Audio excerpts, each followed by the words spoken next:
ಶ್ರೀ ಅಟಲ್ ಬಿಹಾರಿ ವಾಜಪೇಯಿ ಅವರ 101ನೇ ವರ್ಷದ ಈ ಒಂದು ಕಾರ್ಯಕ್ರಮದಲ್ಲಿ ಉಪಸ್ಥಿತರಿರ್ತಕ್ಕಂತಹ ನಮ್ಮ ನಿಮ್ಮ ಎಲ್ಲರ ನಾಯಕರು, ರಾಜ್ಯದಿಂದ ಯಾವುದೇ ಒಂದು ಕಾರ್ಯಕ್ರಮವನ್ನ ಸೂಚನೆಗಳನ್ನು ಕೊಟ್ಟಾಗ ಗೆಲ್ಲಿಸಬೇಕು ಅಂತ ಪಣತೊಟ್ಟಿರ್ತಕ್ಕಂತಹ ಸಿಂಗಲ್ ರಾಮಚಂದ್ರನವರೇ, ನಮ್ಮ ಮತ್ತೊಮ್ಮೆ ಸಂಕ್ರಾಂತಿ ಹಬ್ಬದ ಶುಭಾಶಯಗಳು ಎಲ್ರಿಗೂ.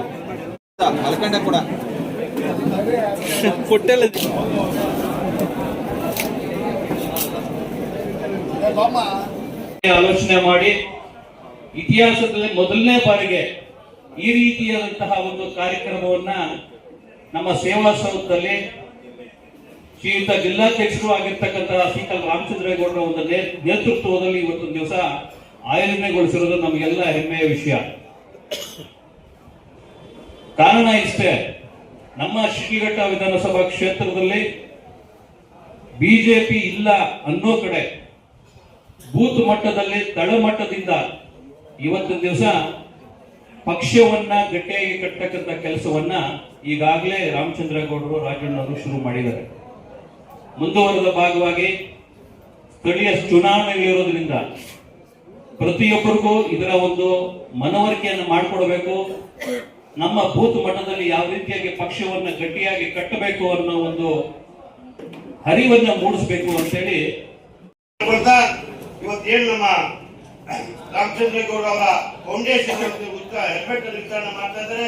ಆ ಹೆಲ್ಮೆಟ್ ನಾವೆಲ್ಲರೂ ಕೂಡ ನಮ್ಮ ಆತ್ಮರಕ್ಷಣೆಗಾಗಿ, ನಮ್ಮ ಸುರಕ್ಷತೆಗೆ ನಾವೆಲ್ಲರೂ ಕೂಡ ಕಡ್ಡಾಯವಾಗಿ ಧರಿಸಬೇಕಂತ ಮನವಿ ಮಾಡ್ತಾ, ಆ ಜೊತೆಗೆ ಭಾರತೀಯ ಜನತಾ ಪಕ್ಷವನ್ನು ನಮ್ಮ ವಿಧಾನಸಭಾ ಕ್ಷೇತ್ರದಲ್ಲಿ ಸದೃಢವಾಗಿ ಕಟ್ಟಿ ಒಂದು ಬೂತ್ ಮಟ್ಟದಲ್ಲಿ ಕೊಟ್ಟು ಪ್ರತಿಯೊಬ್ಬ ವ್ಯಕ್ತಿಯು ಕೂಡ ಭಾರತೀಯ ಜನತಾ ಪಕ್ಷದ ಸಿದ್ಧಾಂತಗಳ, ಅದರ ಉದ್ದೇಶ, ದೇಶ ಪ್ರೇಮ, ಹಿಂದುತ್ವ ಯಾವುದೇ ವಿಚಾರವನ್ನ ನಾವೆಲ್ಲರೂ ಕೂಡ ಕಾರ್ಯಕ್ರಮಗಳನ್ನ ಪ್ರತಿಯೊಂದು ಜಾಗೃತಿ ಮಾಡಿ ಬೂತ್ ಮಟ್ಟದಲ್ಲಿ ನಮ್ಮ ಪಕ್ಷವನ್ನು ಸದೃಢವಾಗಿ ಕಟ್ಟಬೇಕಂತ ನಮ್ಮಲ್ಲಿ ಮನವಿ ಮಾಡ್ತಾ ಈ ಕಾರ್ಯಕ್ರಮದಲ್ಲಿ ನಾವು ಮಾತಾಡಲು ಅವಕಾಶ ಮಾಡಿ ಬಂದಿರತಕ್ಕಂತ ಸೈನಿಕರ ತರ ನೀವೆಲ್ಲರೂ ಕಾಣಿಸ್ತಾ ಇದ್ದೀವಿ.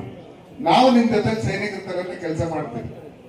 ಅಟಲ್ ಬಿಹಾರಿ ವಾಜಪೇಯಿ ಅವರ ಬಗ್ಗೆ ಇಷ್ಟೊತ್ತು ಹೇಳಿದ್ರು ಎಲ್ಲಾರನ್ನು.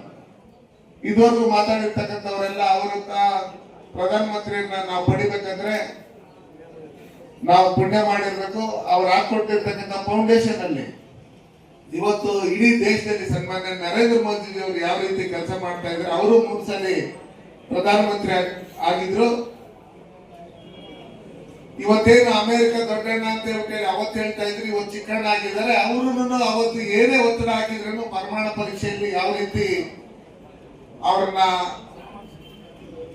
ಧಿಕ್ಕರಿಸಿ ಪರೀಕ್ಷೆ ಮಾಡಿದ್ರು.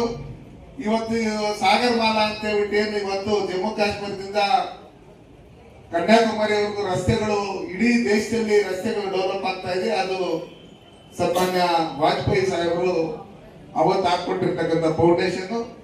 ಮತ್ತೆ ಪ್ರಧಾನಮಂತ್ರಿ ಗ್ರಾಮ ಸಡಕ್ ಯೋಜನೆ ಅಂತ ಹೇಳಿ ಏನು ನಾವು ಹಳ್ಳಿಗಳಲ್ಲಿ ಹಳ್ಳಿಗಳ ಸಂಪರ್ಕ ಕಲ್ಪಿಸುವಂತ ರಸ್ತೆಗಳನ್ನು ಮಾಡಬೇಕು, ಹಳ್ಳಿಗಳು ಡೆವಲಪ್ಮೆಂಟ್ ಆಗಬೇಕು ಅನ್ನೋ ಲೆಕ್ಕಾಚಾರದಲ್ಲಿ ಪ್ರಧಾನಮಂತ್ರಿ ಗ್ರಾಮ ಸಡಕ್ ಯೋಜನೆ ಅಂತೇಳಿ ಹಾಕಿದ್ರು. ಇವತ್ತು ಹಳ್ಳಿಗಳಲ್ಲಿ ನೀವು ನೋಡ್ತಾ ಇದ್ರಿ, ಯಾವುದೇ ಹಳ್ಳಿಗಳಿಗೆ ಹೋದ್ರೆ ಆ ಕಡೆ ಈ ಕಡೆ ವೈಟ್ ಪಟ್ಟಿ ಬಂದಿದ್ರೆ ಪ್ರಧಾನಮಂತ್ರಿ ಗ್ರಾಮ ಸಡಕ್ ಯೋಜನೆ ಅಂತ ಹಾಕಿದ್ರೆ ಅದು ಸನ್ಮಾನ್ಯ ವಾಜಪೇಯಿ ಅವರು, ಈಗಿನ ನಮ್ಮ ಸನ್ಮಾನ್ಯ ನರೇಂದ್ರ ಮೋದಿ ಅವರು ಹಾಕಿಸಿರ್ತಕ್ಕಂಥ ರಸ್ತೆಗಳು. ನೀವು ನಮ್ಮನ್ನ ಎಂಪಿ ಮಾಡಿದಂತ ಸಂದರ್ಭದಲ್ಲಿ ನಮ್ಮ 78 ಕಿಲೋಮೀಟರ್ ರಸ್ತೆ ಮಾಡಿಸಿದ್ದೀವಿ ನಾವು. ಹಳ್ಳಿಗೆ ಸಂಪರ್ಕ ಕಲ್ಸಂತದ್ದು, ಊರುಗಳಲ್ಲಿ ಕಾಂಕ್ರೀಟ್ ರಸ್ತೆಗಳು, ಇವನ್ನೆಲ್ಲ ನಾವು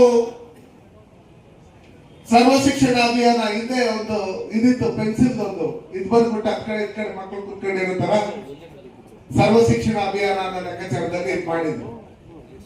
ಅದನ್ನು ಸನ್ಮಾನ್ಯ ವಾಜಪೇಯಿ ಅವರು ಎಲ್ಲ ಮಕ್ಕಳನ್ನು ಬರಲಿ, ಮಕ್ಕಳು ಬಂದು ವಿದ್ಯಾಭ್ಯಾಸ ಕಲೀಲಿ, ಮಧ್ಯಾಹ್ನದ ಊಟನೂ ಕೊಡಬೇಕು ಮಕ್ಕಳಿಗೆ ಅನ್ನೋ ಲೆಕ್ಕಾಚಾರದಲ್ಲಿ ಅದನ್ನು ಕೊಟ್ಟಂತದ್ದು ಸನ್ಮಾನ್ಯ ವಾಜಪೇಯಿ ಸಾಹೇಬರು. ಅವ್ರನ್ನ ಈ ಭೂಮಿ ಇರೋವರೆಗೂ, ಈ ಮನುಷ್ಯ ಇರೋವರೆಗೂ ನೆನ್ಸ್ಕೊಂತಾನೆ ಇರ್ತೀವಿ. ಅದೇ ರೀತಿಯಲ್ಲಿ ಇವತ್ತು ಕರ್ನಾಟಕ ರಾಜ್ಯದಲ್ಲಿರ್ತಕ್ಕಂಥ ಕಾಂಗ್ರೆಸ್ ಸರ್ಕಾರ ಯಾವ ರೀತಿ ಭ್ರಷ್ಟಾಚಾರ ಇನ್ನೊಂದು ಮತ್ತೊಂದು ರೋಡಿಸಮ್ ಇನ್ನೊಂದು ಮತ್ತೊಂದು ನಡೀತಾ ಇದೆ ಅನ್ನೋದಕ್ಕೆ ನಿನ್ನೆ ನೀವು ನೋಡಿದ್ರಿ. ನಾನು ಬೆಳಗ್ಗೆ ಕಾಂಗ್ರೆಸ್ ಸರ್ಕಾರದ ಸಂಸ್ಕೃತಿ, ಕಾಂಗ್ರೆಸ್ ಲೀಡರ್ಗಳು ಇವತ್ತು ಇಡೀ ಕರ್ನಾಟಕದ ರಾಜ್ಯದಲ್ಲಿ ನಡ್ಕೊಳ್ತಾ ಇರ್ತಕ್ಕಂಥ ರೀತಿ, ಇದನ್ನೆಲ್ಲ ನೋಡಿದಂತ ಸಂದರ್ಭದಲ್ಲಿ ಯಾವ ರೀತಿ ತೊಗ್ಲಕ್ ದರ್ಬಾರ್ ಮಾಡ್ತಾ ಇದ್ದಾರೆ ಅಂತ ಹೇಳಿ ನೀವು ನೋಡಿದ್ದೀರಿ. ಅದಕ್ಕೋಸ್ಕರ ಇಂಥವ್ರ ಮೇಲೆ ಸುಮೋಟ ಕೇಸ್ ಬುಕ್ ಮಾಡಬೇಕು. ಸರ್ಕಾರಿ ಅಧಿಕಾರಿಗಳು ಕೆಲಸ ಮಾಡಕ್ ಹೋದಾಗ ಅವ್ರು ಕಡ್ಡಿ ಮಾಡಿಸಿದ್ರು ಅಂತ ಹೇಳಿ ಕೇಸ್ FIR ಆಗ್ಬೇಕು.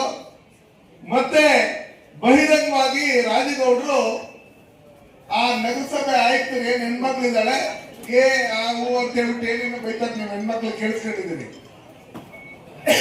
ಅವ್ರನ್ನ ಕ್ಷಮೆ ಯಾಚನೆ ಮಾಡ್ಬೇಕು. ಒಂದು ಹೆಣ್ಮಗಳ ಅಧಿಕಾರಿ ಇದ್ದಂತ ಸಂದರ್ಭದಲ್ಲಿ ಯಾವ ರೀತಿ ಮಾತಾಡ್ಬೇಕು, ಅವ್ರ ಹತ್ರ ಯಾವ ರೀತಿ ಪದಗಳನ್ನ ಬಳಸಬೇಕು ಅನ್ನೋ ಲೆಕ್ಕಾಚಾರದಲ್ಲಿ, ಕಾಮನ್ ಸೆನ್ಸ್ ಇಲ್ಲ ಅನ್ನೋ ಲೆಕ್ಕಾಚಾರದಲ್ಲಿ ಇದ್ರೆ,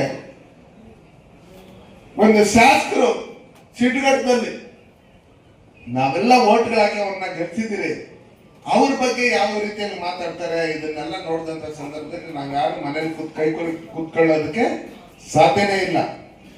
ಎಲ್ಲಾ ಟಿವಿ ಚಾನೆಲ್ಗಳಲ್ಲೂ ಬಂದೈತೆ, ನಿಮಗ್ ಗೊತ್ತಾಗಿಲ್ಲ ಕೆಲವರಿಗೆ. ಅದಕ್ಕೋಸ್ಕರ ಶಿಡ್ಲಘಟ್ಟ ರೇಷ್ಮೆ ಗೂಡಲ್ಲಿ ಫೇಮಸ್ ಆಗಿತ್ತು, ಒಳ್ಳೆ ರೈತರಿದ್ದಾರೆ ಅನ್ನೋ ಲೆಕ್ಕಾಚಾರದಲ್ಲಿ ಫೇಮಸ್ ಆಗಿತ್ತು, ಒಳ್ಳೆ ಹೂ ಬೆಳೀತಾರೆ ಅನ್ನೋ ಲೆಕ್ಕಾಚಾರದಲ್ಲಿ ಫೇಮಸ್ ಆಗಿತ್ತು. ಇವತ್ತು ಶಿಡ್ಲಘಟ್ಟ ಯಾವ ತರ ಫೇಮಸ್ ಆಯ್ತಂದ್ರೆ ಅವಾಚ್ಯ ಶಬ್ದಗಳಿಂದ ಬೈದು ಶಿಡ್ಲಘಟ್ಟದಲ್ಲಿ ಹಿಂಗ್ ಬೈಯರು ಅವರ ಅನ್ನೋ ಲೆಕ್ಕಾಚಾರದಲ್ಲಿ ಫೇಮಸ್ ಆಗಿದೆ. ಅದಕ್ಕೆ ಮೋದಿಜಿಯವರನ್ನ ಒಬ್ಬ ಸಾಧಾರಣ ಕಾರ್ಯಕರ್ತರನ್ನ ಗುರುತಿಸಿ ಇವತ್ತು ಏನು ಅವರನ್ನ ಮುಖ್ಯಮಂತ್ರಿಗಳನ್ನ ಮಾಡಿ ತದನಂತರ ಪ್ರಧಾನಮಂತ್ರಿಗಳನ್ನು ಮಂತ್ರಿಗಳನ್ನು ಮಾಡಿರ್ತಕ್ಕಂಥ ನಮ್ಮ ವಾಜಪೇಯಿ ಅವರ ಕೊಡುಗೆ ಇವತ್ತು ಇಡೀ ದೇಶದಲ್ಲಿ ಕೇಸರಿಮಯ ಆಗಿದೆ, ಶಾಂತಿಮಯ ಆಗಿದೆ. ಮೋದಿಜಿಯವರು ಇವತ್ತು ವಿಶ್ವವಿಖ್ಯಾತಿ ಆಗಿದ್ದಾರೆ. ಅವರು ಕೊಟ್ಟಿರ್ತಕ್ಕಂಥ ಕೊಡುಗೆ ಇವತ್ತು ದೇಶ ಸುಭಿಕ್ಷವಾಗಿದೆ. ಅವರ ಜನ್ಮದಿನದ ಅಂಗವಾಗಿ ಇವತ್ತು ನಮ್ಮ ಶಿಡ್ಲಘಟ್ಟದಲ್ಲಿ ಹೊಸ ವರ್ಷ 2024ನೇ ಇಸ್ವಿಯ ನಮ್ಮ ಎಲ್ಲ ಕಾರ್ಯಕರ್ತರಿಗೆ ಮನೆ ಮನೆಗೂ ಕೂಡ ಇವತ್ತು ಪಂಚಾಂಗ ಇರ್ತಕ್ಕಂಥ ಆಯಾ ತಿಂಗಳಲ್ಲಿ ಬರ್ತಕ್ಕಂಥ ಹಬ್ಬಗಳ ದೇವರನ್ನು ಸೇರಿಸಿ ಕ್ಯಾಲೆಂಡರ್ನ ಒಂದು ಮಾಡಿಸಿದ್ದೀವಿ.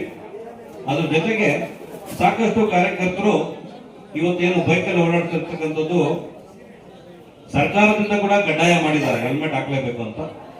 ಅದ್ರ ಜೊತೆಗೆ ಸಾಕಷ್ಟು ಯುವಕರು ಇವತ್ತು ಹಳ್ಳಿಗಳಿಂದ ಟೌನ್ ಬರ್ತಾರೆ, ಓಡಾಡ್ತಾ ಇರ್ತಾರೆ.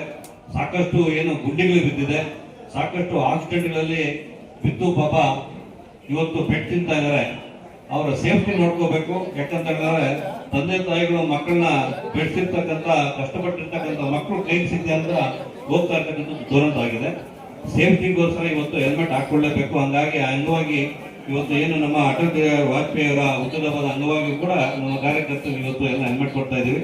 ಅದ್ರ ಜೊತೆಗೆ ಇವತ್ತು ಶಿಡ್ಲಘಟ್ಟ ಇಡೀ ರಾಜ್ಯ ನೋಡ್ತಕ್ಕಂಥ ಕೆಲಸ ಆಗ್ತಾ ಇದೆ. ಈಗಾಗಲೇ ಮುಂಚಾಮಣ್ಣವರೆಲ್ಲ ಹೇಳ್ಬಿಟ್ಟವ್ರೆ, ಈಗೆಲ್ಲ ಕಾತುರವಾಗಿ ಇವತ್ತು ಎಲ್ಲರೂ ಒಡೋ ಒಂದು ಇದ್ರಲ್ಲಿ ಇದ್ದೀರಾ, ಸಬ್ಜೆಕ್ಟ್ ಹೇಳ್ಬಿಟ್ಟಿದ್ದಾರೆ. ನಾನು ಒಂದೇ ಮಾತನ್ನು ಮುಗಿಸ್ತೀನಿ. ನಾವೆಲ್ಲ ಫಸ್ಟ್ ಹೆಲ್ಮೆಟ್ ಕಲೆಕ್ಟ್ ಮಾಡ್ಕೊಳ್ಳಿ. ಹೆಲ್ಮೆಟ್ ಹಾಕೊಂಡು ನಾವೆಲ್ಲ ಪೂರ್ತಿ ನಗರದಲ್ಲಿ ಹೋಗ್ಬಿಟ್ಟು ಆ ಹೆಣ್ಮಗಳಿಗೆ ಇವತ್ತು ನಗರಸಭೆ ಏನು ಇರ್ತಕ್ಕಂಥ ಒಂದು ಕಮಿಷನರ್ಗೆ ನಾವು ಒಂದು ಧೈರ್ಯ ತುಂಬಬೇಕು ಇವತ್ತು. ಯಾಕಂದ್ರೆ ಒಬ್ಬ ಹೆಣ್ಮಗಳನ್ನ ಅಷ್ಟೊಂದು ಅವಾಚ್ಯ ಶಬ್ದಗಳಲ್ಲಿ ಮಾತಾಡತಕ್ಕಂಥದ್ದು ಖಂಡನೀಯ. ಯಾರೇ ಆಗ್ಲಿ ಹೆಣ್ಮಕ್ಳಿಗೆ ಇವತ್ತು ನಾವು ಧೈರ್ಯ ತುಂಬಿ ಇದಾಗಿರ್ತಕ್ಕಂಥ ಘಟನೆಗೆ ಇವತ್ತು ನಾವು ಕ್ಷಮೆ ಕೇಳಬೇಕಾಗುತ್ತೆ ಶಿಡ್ಲಘಟ್ಟದಿಂದ ಎಲ್ಲರೂ. ಯಾಕಂತ ಹೇಳಿದ್ರೆ ಇಡೀ ರಾಜ್ಯ ಇವತ್ತು ಶಿಡ್ಲಘಟ್ಟ ನೋಡ್ತಾ ಇದೆ. ಇದೇ ಮತ್ತೊಂದು ಬಾರಿ ಆಗ್ಬಾರ್ದು, ಆಗಿರ್ತಕ್ಕಂಥ ಇವತ್ತು ಮುಗಿಬೇಕು ಅಂತ ಹೇಳಿ ನಾವೆಲ್ಲರೂ ಕೂಡ ಹೋಗಿ ಜೊತೆಗೆ ಹೋಗ್ಬಿಟ್ಟು ಇವತ್ತು ಮಾಡ್ಕೊಂಡ್ ಬರೋಣ. ಕಾಂಗ್ರೆಸ್ ಅಲ್ಲಿ ಏನು ಇವತ್ತು ಮಾಡ್ತಕ್ಕಂಥವ್ರಿಗೆ ಶಿಕ್ಷೆ ಆಗ್ಬೇಕು ಅಂತ, ಆದ್ರೆ ಕಾಂಗ್ರೆಸ್ ಅಲ್ಲಿ ಇವತ್ತು ಈ ಭಾಷೆ ಮಾತಾಡ್ತಕ್ಕಂಥವ್ರು ಯಾವ ತರ ಶಿಕ್ಷೆ ಆಗ್ಬೇಕು ಅಂತ ಮಸೂದೆ ತರಬೇಕು. ಇಂಪಾರ್ಟೆಂಟ್ ಇದೆ. ಯಾಕಂತ ಹೇಳಿದ್ರೆ ಈ ಗೂಂಡಾಗಿರಿ ನಡೀತಕ್ಕಂಥದ್ದು ಕಾಂಗ್ರೆಸ್ ನ ಏನ್ ಇವತ್ತಿದೆ ಅದಕ್ಕೊಂದು ಮಸೂದೆ ತರ್ತಕ್ಕಂಥದ್ದು ಮಾಡಲೇಬೇಕು. ಇಲ್ಲ ಅಂತ ಹೇಳಿದ್ರೆ ಇವತ್ತು ಹೆಣ್ಮಕ್ಳಿಗೆ, ಅಧಿಕಾರಿಗಳಿಗೆ, ಇರ್ತಕ್ಕಂಥ ಕಾರ್ಯಕರ್ತರಿಗೆ ಅಧಿಕಾರ ಬಂದಿದ ತಕ್ಷಣ ಗೂಂಡಾಗಿರಿ ಮಾಡ್ತಕ್ಕಂಥದ್ದಕ್ಕೆ ಇದೆಲ್ಲ ಒಂದು ಮಸೂದೆ ತಂದು ಹೋದ್ರೆ ಇನ್ನು ಮುಂದುವರ್ಕೊಂಡು ಹೋಗ್ತದೆ. ಇವತ್ತು ಒಳ್ಳೆ ಎಕ್ಸಾಂಪಲ್ ಆಗಿದೆ. ಅವ್ರೇನು ದ್ವೇಷ ಭಾಷಣ ಅಂತಾರೆ. ಯಾಕಂದ್ರೆ ಕಾಂಗ್ರೆಸ್ ಅವರು ಇವತ್ತು ಕೊಟ್ಟಿರ್ತಕ್ಕಂಥ ಏನು ಅವ್ರ ಭರವಸೆಗಳನ್ನ ಈಡೇರಿಸ್ತಾ ಇಲ್ಲ. 2.5 ವರ್ಷ ಆಯ್ತು, ಇನ್ನ 1 ವರ್ಷ 2 ವರ್ಷ ಅಂತ ಹೇಳಿದ್ರೆ ಎಲ್ಲರೂ ಹೋಗಿದ್ದಾರೆ. ಇಡೀ ರಾಜ್ಯ ಕಾಂಗ್ರೆಸ್ ಮುಗಿತು. ಅದಕ್ಕೆ ದ್ವೇಷ ಭಾಷಣೆ ಮಾಡಬಾರದು ಅಂತಕ್ಕಂಥ ಮಸೂದೆ ತರ ಕೊಟ್ಟಿದ್ದಾರೆ. ಯಾಕಂದ್ರೆ ಮುಗಿಸ್ಕೋತೀವಿ ಅಂತ ತೀರ್ಮಾನ ಆಗೋಗ್ಬಿಟ್ಟಿದೆ. ಹಂಗಾಗಿ ಅದ್ರ ಜೊತೆಗೆ ಇನ್ನೊಂದು ಮಸೂದೆಯನ್ನು ತರಬೇಕು. ಮುಗಿಸ್ಕೋಬಾರ್ದು ಅಂದ್ರೆ ಇದೊಂದು ಮಸೂದೆ ತಗೊಂಡ್ಬರ್ಲಿ. ಈ ಜನರ ಮಧ್ಯದಲ್ಲಿ ಇವತ್ತು ಏನು ಗೂಂಡಾಗಿರಿ ಮಾಡ್ತಕ್ಕಂಥ ಏನು ಭಾಷೆ ಬಳಸ್ತಕ್ಕಂಥ ಇದೆಯಲ್ಲ, ಅದಕ್ಕೂ ಒಂದು ಮಸೂದೆ ತಗೊಂಡ್ಬರ್ಲಿ. ಅದು ತಗೊಂಡ್ಬಂದ್ರೆ ಇದನ್ನು ತಗೊಂಡ್ಬರ್ಬೇಕು. ಎರಡು ತಗೊಂಡ್ಬರ್ಬೇಕು. ಅವ್ರಿಗೆ ಮಾನ ಮರ್ಯಾದೆ ಇದ್ರೆ. ಹಂಗಾಗಿ ಇವತ್ತು ಹೋಗಿ ನಾವು ದಯಮಾಡಿ ಎಲ್ಲರೂ ಬನ್ನಿ, ಹೆಲ್ಮೆಟ್ ತಗೊಂಡು ಆ ಹೆಣ್ಮಗಳಿಗೆ ಒಂದು ಧೈರ್ಯ ತುಂಬೋಣ. ಪೊಲೀಸ್ ಸ್ಟೇಷನ್ಗೆ ಒಂದು ಕಂಪ್ಲೇಂಟ್ ಮಾಡೋಣ. ಇವತ್ತು ಯಾರು ತಪ್ಪು ಮಾಡಿದ್ರೆ ಶಿಕ್ಷೆ ಆಗ್ಬೇಕಂತಕ್ಕಂಥ ಕಾರ್ಯಕ್ರಮ ಆಗ್ಬೇಕಂತ ಹೇಳಿ ತಾವೆಲ್ಲ ಸಾಕಷ್ಟು ಸಾವಧಾನ